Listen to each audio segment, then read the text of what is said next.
मेरे बच्चे, आज हम गीता के चौथे अध्याय का अंतिम भाग समझेंगे।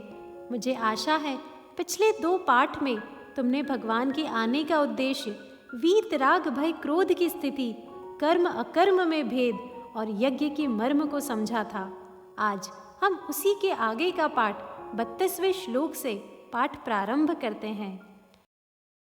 भगवान कहते हैं, इसी प्रकार और भी बहुत तरह के यज्ञ वेद की वाणी में विस्तार से कहे गए हैं। उन सबको तू मन, इंद्रियों और शरीर की क्रियाओं द्वारा संपन्न होने वाला जान, अर्थात मन से, इंद्रियों के संयम से और शरीर की क्रियाओं द्वारा किए जाने वाले सभी यज्ञ मर्म को तू समझ।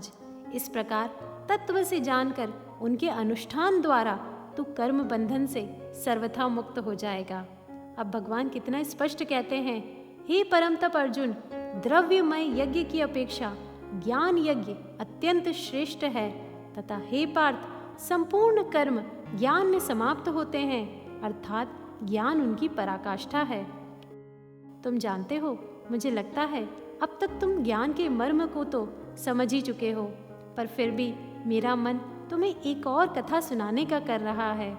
तुम जानते हो, यह कथा अक्सर परम वंदनीय माता जी अपने प्रवचन में सुनाया करती थी। द्वापर में कुरुक्षेत्र युद्ध में विजय पाने की खुशी में पांडवों ने राजसूय यज्ञ किया। दूर दूर से हजारों लोग आए, बड़े पैमाने पर दान दिया गया। यज्ञ समाप्त होने पर चारों तरफ पांडवों की जय जयकार हो रही थी। सभी पांडव भी अति प्रसन्न होकर अपनी बड़ाई में लगे हुए थे कि देखो उन्होंने कितना श्रेष्ठ कार्य किया है। भगवान कृष्ण वहीं उपस्थित थे। वे समझ गए कि यज्ञ को यज्ञ भाव से नहीं किया गया है, तभी तो अहंकार आया है। उसी क्षण सभी ने देखा एक नेवला, जिसका आधा शरीर सुनहरा और आधा भूरा था, वह यज्ञ भूमि पर इधर उधर लौट रहा था। जब उससे इसका कारण पूछा तो उसने बताया, पहले एक महायज्ञ में मैंने भाग लिया था, वही मेरा आधा शरीर सुनहरा हो गया था। इस यज्ञ का बहुत प्रचार सुना तो सोचा देख आता हूँ कि यह यज्ञ भी वैसा ही उत्कृष्ट है या नहीं, पर यहाँ भी मुझे निराशा ही हाथ लगी है। सभी ने आश्चर्य में जानना चाहा कि वह ऐसा कौन सा यज्ञ था जिसमें तुम्हारा यह आधा शरीर सुनहरा हो गया था। तब उसने बताया, एक गांव में एक गरीब ब्राह्मण अपनी पत्नी, पुत्र और पुत्री के साथ रहता था। भगवान की कथा व सत्संग करके उसे जो कुछ थोड़ा बहुत मिल जाता था, उसी में सब कोई मिलजुल कर खाते थे। एक बार उस गांव में अकाल पड़ गया, इसलिए कोई कथा वाचन भी नहीं हो रहा था। ब्राह्मण परिवार को कई दिन से ठीक से भोजन प्राप्त नहीं हो रहा था। एक दिन बड़े दिनों बाद उस घर में कुछ आटा आया। ब्राह्मणी ने उसकी रोटी बनाई और खाने के लिए उसे 4 भागों में बांट दिया। किंतु जैसे ही वे भोजन करने बैठे, दरवाजे पर एक अतिथि आ गए। ब्राह्मण ने अपने हिस्से की रोटी अतिथि के सामने रख दी, मगर उसे खाने के बाद भी अतिथि की जब भूख नहीं मिटी, तब ब्राह्मणी ने अपने हिस्से की रोटी भी उसे दे दी। जब इससे भी उसका पेट नहीं भरा, तो बेटे और पुत्री ने भी अपने अपने हिस्से की रोटी उसे दे दी। अतिथि सारी रोटी खाकर आशीष देता हुआ चला गया। उस रात भी वे चारों भूखे रह गए। जहाँ अन्न के कुछ कण जमीन पर गिरे थे, वह कण अनजाने में मेरे शरीर पर लग गए। तब मैंने देखा कि मेरा आधा शरीर उस यज्ञ भाव कर्म के स्पर्श मात्र से सुनहरा हो गया है। तब से मैं सारी दुनिया में घूमता फिरता हूँ कि वैसा ही यज्ञ कहीं और हो तो मैं अपने बचे हुए शरीर को भी सुनहरा कर पाऊँ, लेकिन वैसा कहीं और देखने को नहीं मिला। इसलिए आज तक मेरा यह शरीर आधा भूरा ही है। अब उसका आशय सब समझ चुके थे। परहित की भावना से, बिना कोई कर्तापन का भाव लिए, किसी को भी जताए बिना जो त्यागमय कर्म करता है, वही यज्ञ है। भगवान कहते हैं, इस ज्ञान को तो तत्वदर्शी ज्ञानियों के पास जाकर समझ।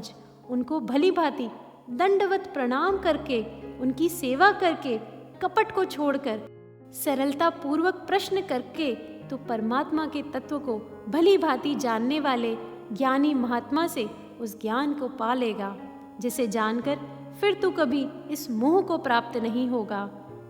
हे अर्जुन, जिस ज्ञान द्वारा तू अपनी आत्मा में निश्चल स्वरूप को देखेगा, यदि तू अन्य सभी पापियों से भी अधिक पाप करने वाला है तो भी तू ज्ञान रूपी नौका से संपूर्ण पाप रूपी समुद्र से तर जाएगा। यह बात इतिहास में भी कई बार सिद्ध हो चुकी है। ऋषि वाल्मीकि, अंगुलीमाल जी, आम्रपाली वैश्य, यह सब इसी के मुख्य उदाहरण हैं। उन्हें ज्ञान मिलने पर कैसे उनके सारे पापों का नाश हुआ और वे भगवान को प्राप्त करते हैं। भगवान भी कहते हैं, हे अर्जुन, जैसे प्रज्वलित अग्नि ईंधनों यानी लकड़ी सामग्री को भस्म कर देती है, वैसे ही ज्ञान रूपी अग्नि संपूर्ण कर्मों को भस्म करने वाली है। इस संसार में ज्ञान के समान पवित्र करने वाला कुछ भी नहीं है। जिसका योग भली भांति सिद्ध हो गया है, वह कर्म योगी उस तत्व ज्ञान को अवश्य ही अपने आप में पा लेता है।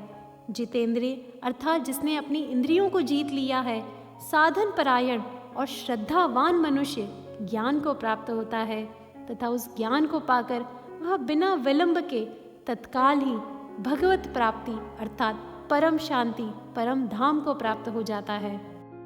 मेरे बच्चे, इसमें तो मुझे माता शबरी से ज़्यादा उचित उदाहरण और किसी का महसूस ही नहीं होता। पता है, जब माता शबरी सिर्फ 11 वर्ष की आयु की थी तब उनका विवाह तय हो गया।